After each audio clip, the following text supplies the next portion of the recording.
स्वागत है आप सभी लोगों का मेरे चैनल रागनी सिंह में। आइए सुनते हैं मन्नू भंडारी जी की कहानी असामयिक मृत्यु। अगर मेरी कहानी आप लोगों को पसंद आए तो आप लोगों से विनम्र अनुरोध है कि मेरे चैनल को सब्सक्राइब और लाइक करना मत भूलिएगा। चलिए शुरू करते हैं कहानी। सब कुछ जहाँ का तहाँ थम गया। गति महेश बाबू के हृदय की बंद हुई थी, पर चाल जैसे सारे घर की ठप हो गई। अधूरा बना हुआ मकान और अधकचरी उम्र के 3 बच्चे। सच पूछो तो यह भी कोई उम्र है मरने की भला। कुछ जमा 40वां साल, पर मौत कौन किसी से पूछ कर आती है। फिर हुआ भी तो सब कुछ कितने आकस्मिक ढंग से। ऑफिस की कुर्सी पर बैठे बैठे ही महेश बाबू का हार्ट फेल हो गया।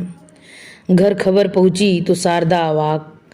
बस पड़ोसन ताई की चीत्कार घर बनाते मजदूरों के समवेत संगीत को चीरती हुई यहाँ से वहाँ तक फैल गई।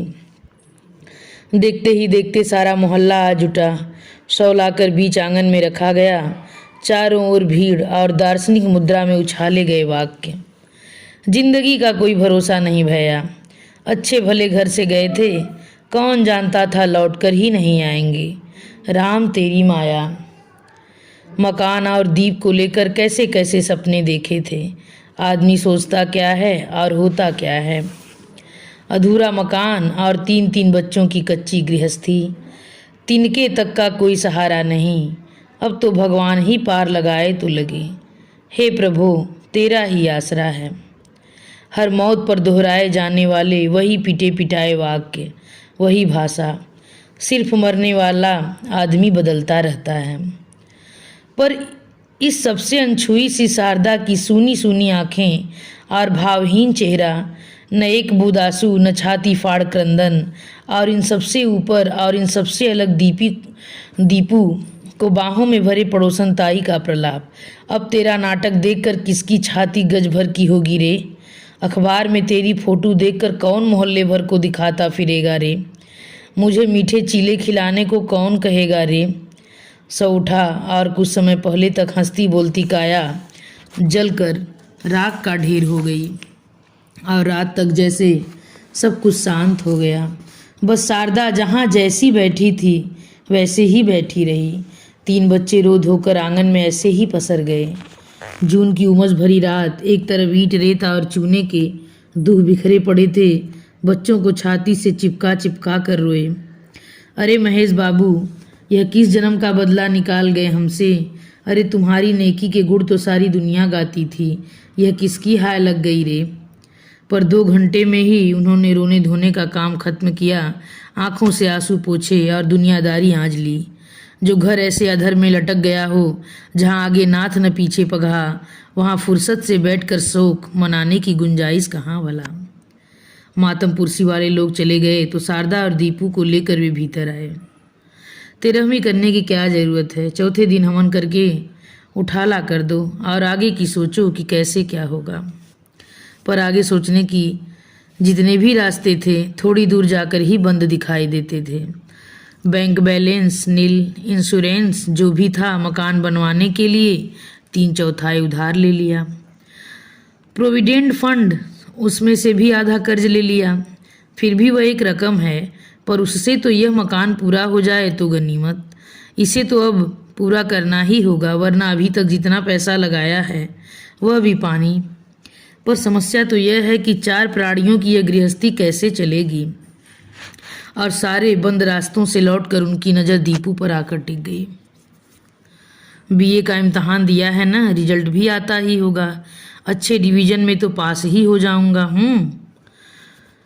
वह हुंकार शारदा के मन में जाने कैसा आतंक जमाती सी भीतर तक उतर गई। उसने एक बार घुटनों पर ठोड़ी टिकाए दीपू के चेहरे की ओर देखा। उसकी आंसुआई आंखों के आगे दीपू की आकृति थरथराती हुई धुंधली होती चली गई। चौथे के दिन हवन हुआ। दीपू के सिर पर पगड़ी पहनाई गई। इसे केवल रस्म ही मत समझना दीपू बेटे। आज से बाबू की इज्जत, बाबू की प्रतिष्ठा और बाबू का भार तुम्हारे सिर पर। अब इस घर की सारी जिम्मेदारी तुम्हें ही निभानी है। मामा की आंसुओं से रुधी हुई वाणी आवेग के कारण भिज गई। दीपू ने मामा के पैर छुए तो मामा ने अपने पैरों से उठाकर उसी वेश में दीपू को महेश बाबू के जनरल मैनेजर के चरणों पर झुका दिया। 18 साल तक महेश बाबू ने आपकी कंपनी की खिदमत की, अब दीपू को मौका दीजिए, उसका हक समझ कर दीजिए, चाहे कृपा करके, पर करना अब आपको ही है। और रात को उन्होंने कुछ किला फतह करने के अंदाज में सूचना दी, लो दीपू की नौकरी पक्की कर दी, 400 देंगे। मैंने भी गर्म लोहे पर चोट की। दीपू बेटा, कल ही जाकर मैनेजर साहब से मिल लो और नियुक्ति पत्र ले आओ, फिर कल परसों जब से कहें काम पर जाना शुरू कर दो। बात खत्म करने के साथ ही एक गहरा निश्वास उसके सीने से निकला। जिम्मेदारी निभा देने का, एक विकट समस्या का समाधान कर देने का, एक आश्वासन का। गहरा निश्वास शारदा की छाती से भी निकला, पर एक गहरे अवसाद का। भर्राए गले से पूछा, दीपू नौकरी करेगा? अभी से? 4 दिनों में यही पहला वाक्य उसके मुंह से निकला। अभी से? नहीं तो बाद में कौन पूछता है। यह मत भूलो कि ताज़ा घाव पर दिखाई गई सहानुभूति ही वजनदार होती है। फिर आजकल MA पास तक 200 रुपल्ली की नौकरी के लिए जूतियां चटकाए फिरते हैं। यह तो महेश बाबू की मौत का लिहाज, पर शारदा घुटनों में सिर छिपाए बिसूरती ही रही। मैं नौकरी करूंगा मामा, बड़े दृढ़ और निर्णयात्मक स्वर में दीपू ने कहा। शाबाश, यह हुई न बात। तुम इस गृहस्थी की गाड़ी को गुड़का ले जाओगे। फिर एकाएक स्वर को बेहद स्नेहिल और कोमल बनाकर बोले, और उपाय भी क्या है बेटा? जो कुछ मुझसे बन पड़ेगा करूँगा, पर। और वे दीपू के सिर पर हाथ फेरने लगे। इसके बाद अनेक हिदायतें, अनेक आदेश। पैसा हाथ में आते ही मकान बनवाना तुरंत शुरू कर देना, राजू मीनू की फीस माफ़ करवा लेना, सारे खर्चे में कटौती कर देना। शारदा केवल सुनती रही। जिस घर में आज तक कोई भी काम उसकी इच्छा के खिलाफ नहीं हुआ, उसकी सलाह के बिना नहीं हुआ, वहाँ अब उसे केवल दूसरों के आदेशों पर चलना है। पहली बार उसे स्थिति की भयानकता का एहसास हुआ। पहली बार लगा कि उसके पति मर गए हैं। उसके सुख चैन और अधिकारों की सीमा समाप्त हो गई है। रात शायद आधी से अधिक बीत गई है। चारों ओर निपट सन्नाटा, कहीं पत्ता तक नहीं हिल रहा। पर शारदा के मन में कैसा तूफान उठा हुआ है। एक दूसरे पर उभरते हुए दृश्य, एक दूसरे को काटते हुए वाक्य। नाटक समाप्त हो गया।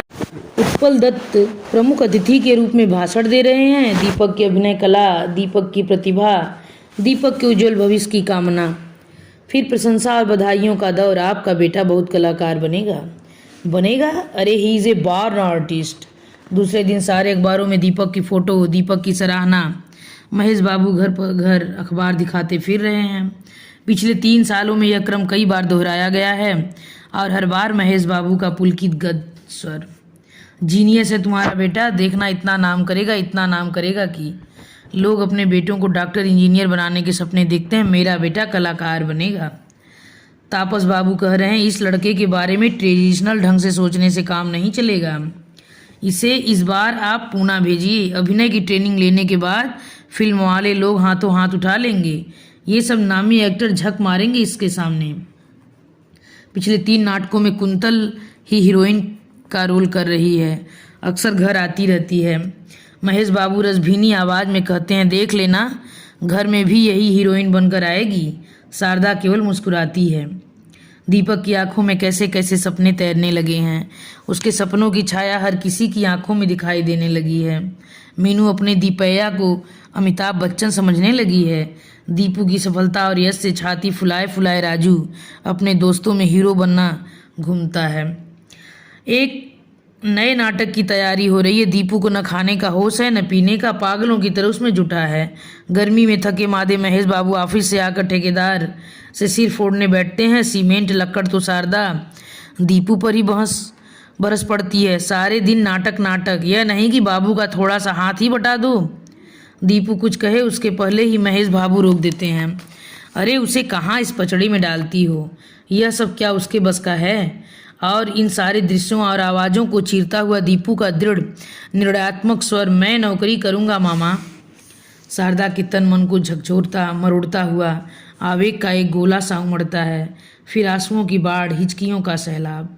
घर की ठप हो गई गाड़ी को किसी तरह गुड़काने का इंतजाम करके दूसरे दिन बड़े भैया चले गए। घर की गाड़ी घिसटती हुई जैसे तैसे चल पड़ी। दीपू की नौकरी का पहला दिन। मीनू ने दीपैया के कपड़ों पर इस्त्री की। राजू बाबू का ब्रीफकेस खाली किया, पर समझ ही नहीं आया कि इसमें आखिर रखे क्या। तो बाबू के ही कुछ कागज डायरी रख दिए। कम से कम लगे तो कि ऑफिस जा रहे हैं। चलने से पहले पड़ोसन ताई ने आकर दीपू की बलैया ली, उसे दही पेड़ा खिलाया। इस सारे आयोजन में बस शारदा ही जैसे आंख चुराती रही, सामने पड़ने से कतराती रही।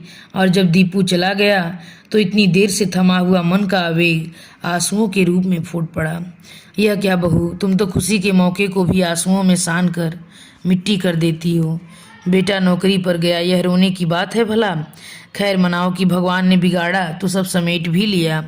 किसके नसीबों में होते हैं ऐसे बेटे। शाम को दीपू की प्रतीक्षा में सब बैठे हैं। कैसा लगा दीपैया? राजू उछल कर पूछता है। मीनू बढ़कर ब्रीफकेस रख देती है। लगता क्या, खूब अच्छा लगा। सब लोग खूब प्यार से बोलते बतलाते रहे। मैनेजर साहब ने अपने पास बिठाकर चाय पिलाई, फिर चुटकी बजाते हुए बोला, देखना अम्मा, यूँ काम सीखता हूँ। और हाँ, बड़े मज़े की बात हुई। मैं काम कर रहा था, पीछे से किसी ने आवाज़ दी, मिस्टर अग्निहोत्री, मिस्टर अग्निहोत्री। यहाँ दीपू राम को पता ही नहीं कि उन्हें ही बुलाया जा रहा है। फिर आवाज़ को जरा सी भारी बनाकर बोला, सो अम्मा, अब तुम्हारा दीपू मिस्टर अग्निहोत्री बन गया है, समझी? सब चुप। तो बाबू की हूबहू नकल करते हुए बोला, मीनू बिटिया, एक कप चाय तो पिलाओ गर्मा गर्म। राजू मीनू के चेहरों पर जरूर हल्की सी मुस्कुराहट आई, पर शारदा इस पर भी चुपचाप तरकारी काटती रही। तो दीपू एकदम फट पड़ा। अम्मा, बाबू की नकल करने पर तुमने मुझे डांटा क्यों नहीं? क्यों नहीं हमेशा की तरह उठकर मेरी पीठ पर धौल जमाया? चाय के साथ क्या खाएगा, पराठा बना दूं? अब क्या तू दीपू है जो डांटूं? अभी तूने ही तो कहा कि अब से मैं मिस्टर अग्निहोत्री बन गया। रुधे हुए कंठ से शारदा ने कहा, और कुछ लेने के लिए उठकर भंडार घर में चली गई। नहीं अम्मा नहीं, तुम बोलती नहीं, डांटती नहीं, कुछ भी तो नहीं करती। तुम इस तरह रहोगी तो मुझसे भी कुछ नहीं किया जाएगा, बताए देता हूँ। हाँ। हंसी मजाक करके सबको बहुत सहज बनाने के प्रयास में दीपू खुद कहीं बहुत असहज हो गया। शारदा भीतर गई तो वही घुटने में सिर देकर बैठ गई। किससे बोले वह पहले की तरह। खाने के समय तरह तरह की फरमाइशें करने वाले और बने खाने में दुनिया भर की मीन मेख निकालने वाले ये बच्चे बिना चू चपड़ किए दाल से रोटी निगल लेते हैं। इस बार कहने पर भी हर काम को टाल जाने वाली ये मीनू बिना कहे उसके काम में हाथ बटाती रहती है। करने न करने का सब कार्य करती रहती है। दिन भर में रुपया 2 रुपया झटक कर ले जाने वाला राजू आंगन में बैठा बैठा सिर उड़ती हुई पतंगों को देखता रहता है। पढ़ाई और नाटक के सिवा जिसने दीन दुनिया के बारे में कुछ न जाना न समझा, वही दीपू बाबू के रजिस्टरों में हिसाब किताब समझने की कोशिश करता रहता है। अब से ऑफिस का काम जो किया करेगा। कितने अपरिचित हो उठे हुए हैं उसके अपने बच्चे, उनसे क्या बोले कैसे बोले। यह घर उसका है जिसका आंगन शाम को हंसी मजाक और नकलों से गूंजता रहता था। नाटकों के आधे रिहर्सल यहीं होते थे। रिहर्सल नहीं होता तो नकलें उतारी जाती। राज कपूर के संवाद, दिलीप कुमार के संवाद, आंखें बंद कर लो तो पहचान नहीं सकते हैं कि दीपू बोल रहा है या दिलीप कुमार। कॉलेज के लेक्चरर्स ही नकल होती, पड़ोस के बूढ़ों की नकल होती। और फिर एक दिन बाबू की नकल उतरी, हूबहू वही आवाज़, वही लहजा। राजू मीनू हंसते हंसते लोटपोट। शारदा ने हंसी भीतर ही घोटते हुए पीठ पर धौल जमाया। बस अब बाप की ही नकल उतारा कर, बेशरम कहीं के। पीठ ठोकी है ना बहुत अच्छी नकल करने के लिए। अरे अम्मा, जीनियस है तुम्हारा बेटा, जीनियस। अम्मा, अगर कोई बढ़िया मेकअप कर दे तो बाबू का रोल ऐसे अदा करूं कि तुम पहचान ही नहीं सको कि दीपू कौन और बाबू कौन। दीपू पार्ट याद कर रहा था। नाटक की एक प्रति राजू को पकड़ा दी। डॉक्टर वाला पार्ट तू बोलता चल। 5 मिनट बाद ही दीपू बिगड़ पड़ता है। अरे यार राजू, 2 डायलॉग तक तू ठीक से नहीं बोल सकता, गधा कहीं का। राजू कापी हवा में उछाल देता है। मुझे कौन तुम्हारी तरह एक्टर बनना है? मैं तो डॉक्टर बनूंगा। बनेगा डॉक्टर। डॉक्टर की एक्टिंग तक तो नहीं की जाती, असली डॉक्टर बनेगा। शक्ल देखो इसकी। राजू को शिकायत है बाबू से, जब देखो दीपैया की तारीफ करते रहते हैं, उनकी बात करते रहते हैं। दीपू को यह बनना है, दीपू ये करेगा, जैसे हम तो कुछ हैं ही नहीं। रूठे हुए राजू को बाबू अपने पास खींच लेते। देख भैया, मैं दीपू को एक्टर बना दूँ तो तुम दीपू तुझे डॉक्टर बना देगा। अरे किसी फिल्म में दांव लग गया ना, और अब लगा ही समझ, तुझे बाहर भेजेगा मेडिकल के लिए। राजू को एक गोदी में बैठा देखकर मीनू दूसरी गोदी में जा लगती। शारदा डपटती है, ये उम्र है तुम लोगों की गोदी में लदने की? बड़े बड़े धींगड़े हुए। माँ बाप के लिए बच्चों की कोई उम्र होती है? और बच्चों पर बरसता हुआ महेश बाबू का लाड़ सारे आंगन में महकने लगता। दिल में लू से झुलसता हुआ और रात में उमस भरी मायूसी में डूबा रहने वाला यह आंगन उसके अपने घर का आंगन है। कोई 2 सप्ताह बाद दीपू का रिजल्ट आया, फर्स्ट डिवीज़न। मायूसी में लिपटी खुशी का एक हल्का सा एहसास सबके मन में जगा और बिला गया। बड़े मामा का पत्र आया, बधाई और आशीर्वाद के बाद लिखा था, इस खबर से जो सबसे ज़्यादा खुश होता, गर्व करता, वह तो आज हमारे बीच है ही नहीं। फिर भी तुम अपना रिजल्ट ऑफिस में बता देना। मैनेजर साहब यह न समझें कि उन्होंने केवल कृपा ही की है, एक योग्य व्यक्ति को ही काम दिया है। पीएफ के पैसे के लिए पीछे लगे रहना, मिलते ही मकान का काम शुरू करवा देना, सबसे ज़्यादा चिंता मुझे मकान की ही है। वह बन जाएगा तो तुम लोगों का आधा संकट टल जाएगा। मैं जल्दी ही आने की कोशिश करूँगा। कल भास्कर, कपिल और दुबे आए थे, पर शायद संकोचवश असली बात नहीं कर पाए। आज तापस बाबू खुद आए हैं, तुरुप का पत्ता हाथ में लेकर कुंतल। स्थिति की नजाकत को समझते हैं, इसलिए स्वर में संकोच जरूर है, पर आग्रह जैसा कुछ नहीं। मिठास में लिपटा आदेश ही है, अब रिहर्सल में आना शुरू करो। दिल्ली में होने वाले ऑल इंडिया कंपटीशन के लिए एंट्री भेज चुके हैं। समय बहुत कम रह गया है। शारदा के चेहरे पर घिर आई भय की हल्की सी छाया को उनकी तेज आंखें भाप लेती हैं। आप चिंता न करें भाभी, पहले की तरह रात दिन वाले रिहर्सल अब नहीं होंगे। दीपू ऑफिस के बाद ही आया करेगा। फिर एक क्षण रुक कर बोले, इसे नाटक से कटने मत दीजिए, वरना आप तो जानती हैं नाटक ही इसका प्राण है। ऑफिस का काम जितना जरूरी है, नाटक का काम भी उतना ही जरूरी है। तापस और कुंतल दीपू को अपने साथ ही ले गए। शारदा जानती है नाटक दीपू के लिए काम नहीं है, नशा है। जब चढ़ता है तो भूत की तरह सवार हो जाता है, फिर उसे दीन दुनिया किसी का होश नहीं रहता। शारदा जब कभी कभी इसे पागलपन कहती है तो महेश बाबू कहा करते थे, यह लगन है शारदा, लगन। कहाँ होती है इस उम्र के बच्चों में ऐसी लगन? फिर बिना लगन का कोई बड़ा काम होता है भला? लेकिन अब यदि दीन दुनिया को भूल गया तो, और दीन दुनिया के चक्कर में नाटक से कट गया तो, और इन दो तो की जकड़ में शारदा का मन ऐंठने लगता है। दूसरे दिन शारदा उठी तो देखा दीपू आंगन में टहल टहल कर कुछ पढ़ रहा है। इतनी सवेरे सवेरे उठकर क्या पढ़ रहा है?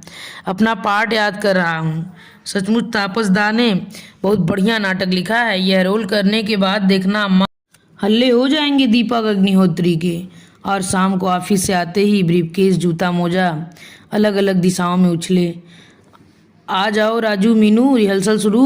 अम्मा तुम बैठ कर देखना।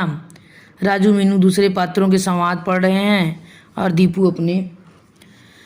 इतने दिनों से शारदा के चेहरों की रेखाओं का तनाव अपने आप पिघलने लगा और घर पर फैले अवसाद की एक परत जैसे किसी ने हटा दी। 1 तारीख दीपू ने शारदा के हाथ में तनख्वाह रखते हुए, ये मेरे 15 दिन की तनख्वाह के 200 रुपये और ये बाबू की 5 दिन की तनख्वाह के 250 रुपये। वाह रे दीपू, मास्टर क्या कीमत है तुम्हारी। फिर एकदम गंभीर होकर बोला, अम्मा अब से इन्हीं रुपयों में घर चलाना, सब कटौती कर दो। पीएफ का चेक भी कल मिल जाएगा, बस 2 दिन बाद से मकान शुरू। राजू को भेजकर मिश्रा काका को बुलवा लो, आकर अपनी ठेकेदारी संभालें। रुका हुआ मकान फिर से बनने लगेगा। मजदूरों की आवाजाही, ठेकेदार मिश्रा जी की गुहार पुकार। शाम को दीपू आया तो मिश्रा जी ने कहा, भैया चलकर मजदूरों को मजदूरी बांट दो और आज का हुआ काम भी जरा नज़र से गुजार दो। मजदूरी तुम बांटो, सामान तुम ला कर दो, काम देखो और कसर हो तो हमें बताओ। पर काका मैं कुछ जानता नहीं, समझता नहीं, यह सब मुझसे कैसे होगा? होगा कैसे नहीं, महेश बाबू करते थे कि नहीं?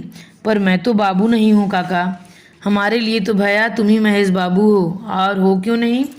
जिस दिन महेश बाबू की पगड़ी सिर पर धर ली उसी दिन महेश बाबू बन गए।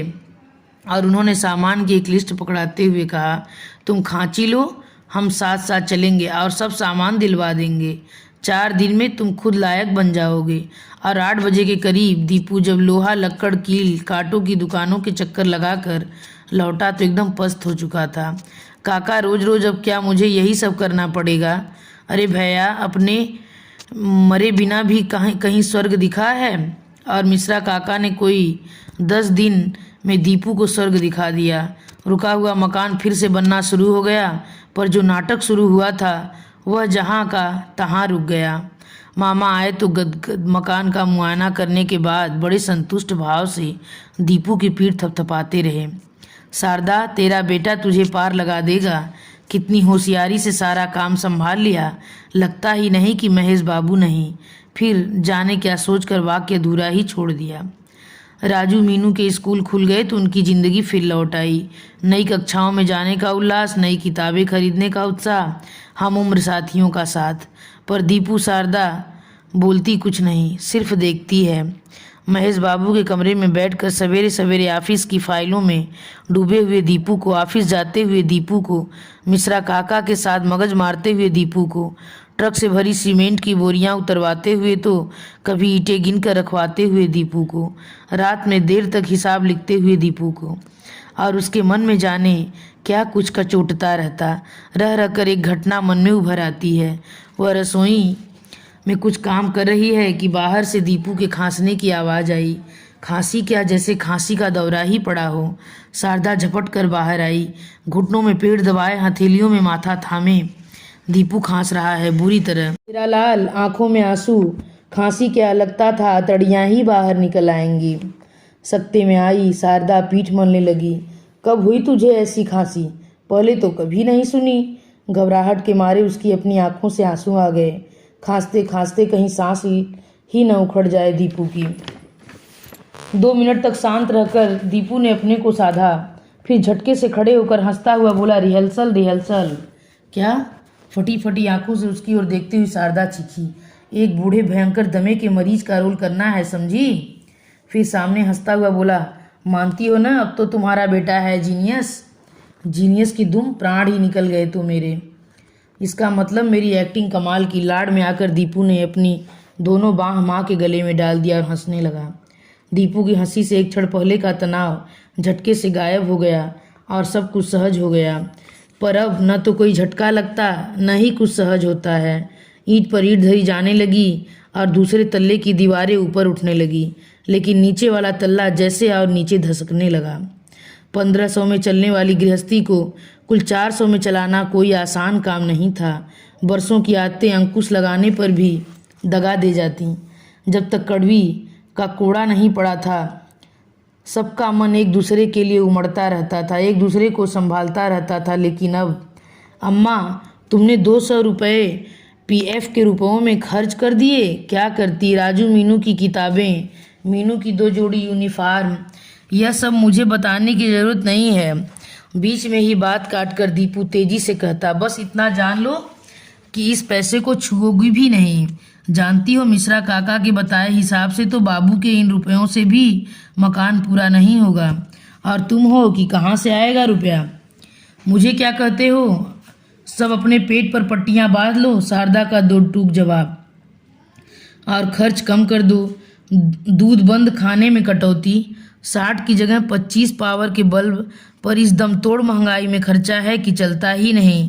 और न करके भी 150 रुपये मकान के रुपयों में से निकल जाते हैं।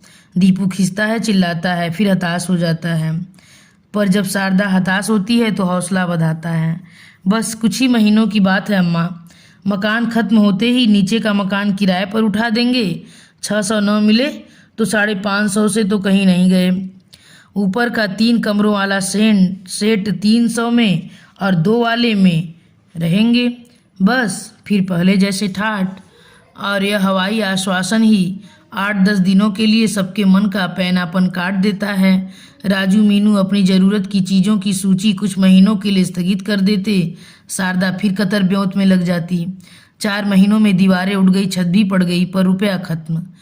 बनता मकान फिर ठप हो गया। दीपू परेशान। उसे कर्ज भी कौन देगा? बस मामा का ही भरोसा है। उसके आश्वासन भरे पत्र आते। पूरी कोशिश कर रहा हूँ, इंतजाम होते ही रुपया भेजूंगा, पर रुपए नहीं आते। मकान बन रहा था तो सबके पास जैसे अपनी उम्मीदें टिकाने का एक सहारा था।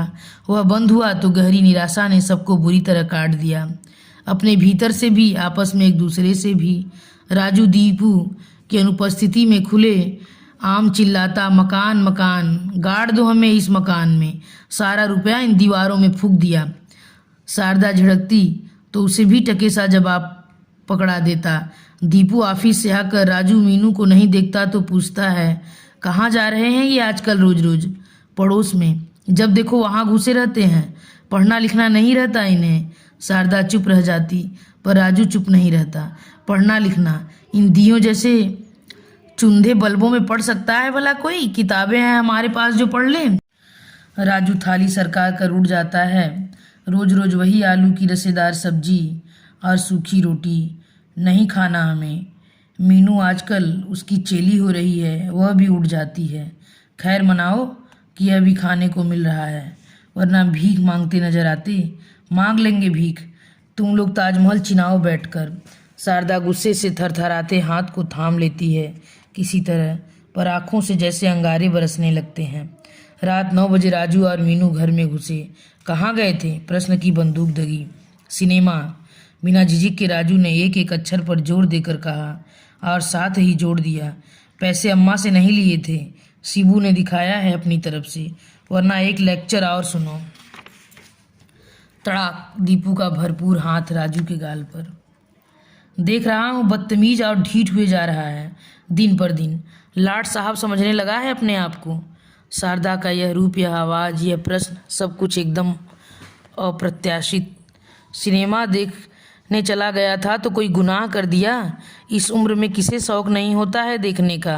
पहनना, हंसना, खेलना सभी कुछ तो छोड़ दिया है मेरे बच्चों ने। और बिना जवाब की अपेक्षा किए शारदा जैसे आई थी चली गई। मेरे बच्चे? दीपू की खोपड़ी पर यही शब्द घनघनाता रहा। लेकिन 2 दिन बाद ही राजू ने शारदा से कहा, अगले हफ्ते इम्तिहान के फॉर्म भरने हैं, मिस्टर बोर से कह देना इम्तिहान दिलवाना है तो रुपयों का इंतजाम करके रखें। तो शारदा ने भी थप्पड़ जड़ दिया उसके गाल पर। बेशरम, बदतमीज कहीं के, तुम लोगों के पीछे उसने अपने को झोंक दिया, बिल्कुल मार दिया, और तुम लोग ही कहोगे बोर? पर आपसी दुर्भावना मिटाने के ये प्रयास कड़की के कोड़े के नीचे सहम कर रह जाते हैं। जल्दी ही रुपयों का प्रबंध होने की उम्मीद है कि आश्वासन वाले पत्र अब किसी को हौसला नहीं बधाते और मन की निराश खींचकर बनकर एक दूसरे पर निकलती रहती है। हार कर एक दिन शारदा कहती है, दीपू मेरे लिए किसी काम का जुगाड़ कर दे। 10वीं पास तो मैं भी हूँ, कुछ न कुछ तो कर ही लूँगी। पर काम का जुगाड़ शारदा के लिए नहीं, दीपू ने अपने लिए ही किया। शाम को किसी के यहाँ चिट्ठियाँ टाइप करनी, हिसाब लिखना, 2 घंटे 150 रुपये। शारदा ने सुना तो राहत की सांस ली। करो बेटा करो, कुछ तो हाथ खुलेगा। आज दीपू को 6 माही बोनस मिला, 1 महीने की अतिरिक्त तनख्वाह। लग रहा है जैसे घर के सारे तनाव ढीले हो गए। लौटते हुए रास्ते से उसने गाजर का हलवा बधवाया।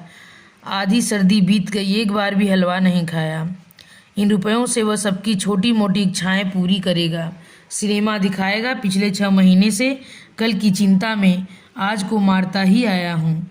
राजू ठीक ही कहता है, पर उसे रास्ते पर जरूर लाना है, थोड़ा भटक रहा है।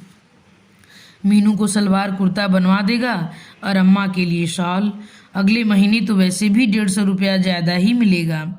400 रुपयों में उसने सबके मन में पड़ी 400 सलवटों को सीधा कर दिया है। रात में शारदा दूध का गिलास लेकर सामने आ खड़ी होती है। यह क्या? दूध? दूध किस लिए? क्यों? सवेरे से रात तक मशीन की तरह जुटा रहता है। एक छूट दूध गले के नीचे नहीं उतरना चाहिए। तुम भी कमाल करती हो अम्मा। घर में राजू और मीनू पढ़ने वाले बच्चे हैं, उसके इम्तहान भी पास हैं, दे सको तो उन्हें दूध दो। शारदा जैसे की तैसे खड़ी रही है। दीपू की आवाज़ दीपू के चेहरे में से कुछ ढूंढती सी। 2 महीने बाद एक दिन अवतार की तरह मामा प्रकट हुए, पक्का और बढ़िया इंतजाम करके। अग्रवाल ट्रेडिंग कंपनी है, खासी बड़ी। वे अपना एक ऑफिस यहाँ भी खोलना चाहते हैं। उन्हें 4-5 कमरों का एक मकान चाहिए, मेन मार्केट के पास। बस यह मकान मैंने उसके गले उतार दिया। अग्रवाल साहब से पुराना रसूख है। सारी स्थिति समझा कर कह दिया कि हमें 20,000 रुपये एडवांस दे दें और 3 महीने बाद मकान ले लें। 3 महीने से ज़्यादा का काम है भी नहीं। वे मान गए। दीपू को जैसे विश्वास ही नहीं हो रहा था। मानेंगे क्यों नहीं गौरी शंकर की बात और न मानी जाए।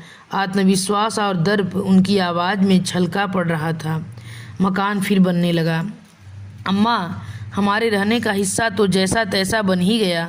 इन रुपयों से किराए पर उठाने वाला सेट पूरा करवा देता हूँ। ऊपर का पलस्तर, दरवाजे और टीम टाम में 1.5 महीने से ज़्यादा नहीं लगेगा। पूरा करते ही इसे भी किराए पर उठा दे देते हैं। किराया आना शुरू हो जाएगा। अब मिश्रा काका को बुलाकर भी क्या होगा। दिन भर काम की निगरानी तुम रख लेना, बाकी मैं अकेला ही कर लूँगा। अब तो समझ गया कि उन पर बेकार ही रुपए खर्च किए जाएं। किराए वाले सेट में टीम टाम थोड़ी ज़्यादा करवा देते हैं, किराया अच्छा मिलेगा। शारदा सुनती रहती है और मुग्ध भाव से देखती रहती है कि दुनियादारी में पटु हो आए अपने इस बेटे को, और मकान पूरा हो गया। मामा मिस्टर गुप्ता के साथ साथ ही आए हैं। हफ्ते भर में नीचे की रंगाई पुताई पूरी हो जाएगी तो वे अपना सामान जमाना शुरू कर देंगे। ऊपर का 3 कमरों का सेट भी उन्होंने ही किराए पर ले लिया अपने मैनेजर के लिए। ऊपर छत पर पूरा परिवार बैठा है।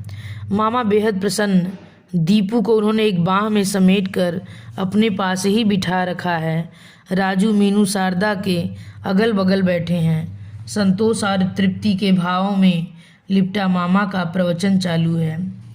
दीपू बेटे, तूने महेश बाबू का सपना पूरा कर दिया। रोम रोम आशीर्वाद दे रहा होगा। बड़ी हौस थी मकान की उनको। अगले सप्ताह 5 जून को ही तो बरसी है उनकी। नए मकान में ही करना, आत्मा जुड़ जाएगी उनकी। शारदा, 1 साल और इसी तरह खींच तान कर के चल ला ले। अगले साल कर्ज चुक जाएगा तो राजू की मेडिकल की पढ़ाई का खर्चा करने में आसानी हो जाएगी। अब दूसरा सपना तू पूरा कर दे राजू, बस डॉक्टर बन जा। 4 साल बाद फिर सब ऐश करना। कहाँ फिर मीनू आकर खड़ी हो जाएगी, इसे भी तो पार लगाना है। दीपू ने बुजुर्गों की तरह कहा तो मामा हो करके हंस पड़े। देखा शारदा, कैसा दुनियादार बन गया है तेरा बेटा, सारी जिम्मेदारी समझता है अपनी। फिर दीपू को लाड से सहलाते हुए बोले, दुनियादारी का जंजाल ही ऐसा है बेटा, बस आदमी सोचता ही रहता है कि यह हो जाए तो छुट्टी, यह हो जाए तो छुट्टी, पर इस प्रपंच में पड़े आदमी के लिए कहाँ पड़ी है छुट्टी। फिर एक भाषण आजकल के लड़कों पर। मैं तो कहता हूँ घर घर में दीपू का उदाहरण देना चाहिए जाकर। ये आजकल के वाहियात नकारा लौंडे लपाड़े कुछ सीखे तो। नालायक सारे दिन बाल काढ़े कूले मटकाएंगे। माँ बाप और घर परिवार जाएं जहन्नुम में इनकी बला से। सब प्रसन्न, सब गदगद। एक बड़ी उपलब्धि का संतोष, कुछ और कर डालने के हौसले। राजू और मीनू सामान ढो ढो कर ऊपर ला रहे हैं। शारदा ने आज दीपू की छोटी सी कोठरी खोली है। साल भर से ताला पड़ा था इसमें। सामान के नाम कबाड़ा ही भरा था, फिर भी खाली तो करनी है। नाटक के उतरे हुए सेट्स, लकड़ी के दरवाजे, पेंट किए हुए पेड़, कैनवास के टुकड़े बेतरतीबी से इधर उधर बिखरे पड़े हैं, धूल में अटे, जालों से घिरे। शारदा ने खींच खींच कर बाहर निकाला। अलमारी खोला। एक कतार में नाटकों में जीते हुए कप और मेडल्स रखे थे। एक क्षण को शारदा उस कतार को देखती रह गई। काम करने के लिए तत्पर हाथ एकाएक जैसे ढीले पड़ गए। उस कतार को बिना छुए ही उसने नीचे के खाने से 5-6 फाइलें निकाली। किसी में नाटक के टाइप किए हुए संवाद लगे थे तो किसी में अखबारों की ढेर सारी कटिंग्स। दीपक अग्निहोत्री अभिनय के क्षेत्र में उभरती हुई एक नई प्रतिभा। अनुश्री संस्था का सबसे सफल और समर्थ कलाकार दीपक अग्निहोत्री। कई तस्वीरें इनाम लेते हुए, किसी से हाथ मिलाते हुए, उत्पल दत्त से पीठ ठुकवाते हुए। पूना का एडमिशन फार्म भरकर भेजने की तो नौबत ही नहीं आई। साथ ही तापस बाबू की बात, आप इसे नाटक से मत काटिए वरना आप तो जानती हैं नाटक इसका प्राण है। 3-4 नीले लिफाफे में बंद 8-10 छोटी छोटी चीटें आज ग्रीन रूप में हाथ पकड़कर जो कुछ कहा था वह नाटक का संवाद तो नहीं था न। उसे सच ही समझूं कि रिहर्सल के दौरान भी जब तुम देखते हो भीतर का सब कुछ थरथरा जाता है। घर लौट आती हूँ फिर भी तुम्हारा नज़र उसी तरह पीछा करती रहती है। अपनी नज़र को समझाओ प्लीज़ के आज तुमने यह क्या कर डाला। नहीं दीपू, अभी यह सब नहीं। तुम पूना चले जाओगे तो पीछे इस लायक तो छोड़ो कि प्रतीक्षा कर सकूं के। आंसुओं के सैलाब में शारदा और कुछ नहीं पढ़ पाई, बस सुन्न सी जहाँ की तहाँ बैठी रह गई। उसके आसपास सब कुछ जड़ होता चला गया और भीतर एक दूसरी ही दुनिया खुलती चली गई। अनेक दृश्य, अनेक बातें, अनेक सपने। तुम्हारा बेटा जीनियस है शारदा, जीनियस। देखना इतना नाम करेगा। अम्मा, पंडित जी पूछ रहे हैं बरसी पर कल कितने ब्राह्मणों को बुलाना है। बरसी, और एक क्षण शारदा जैसे समझ ही नहीं पाई कि किसकी बरसी की बात कर रहा है राजू। इसी के साथ यह कहानी समाप्त होती है। धन्यवाद।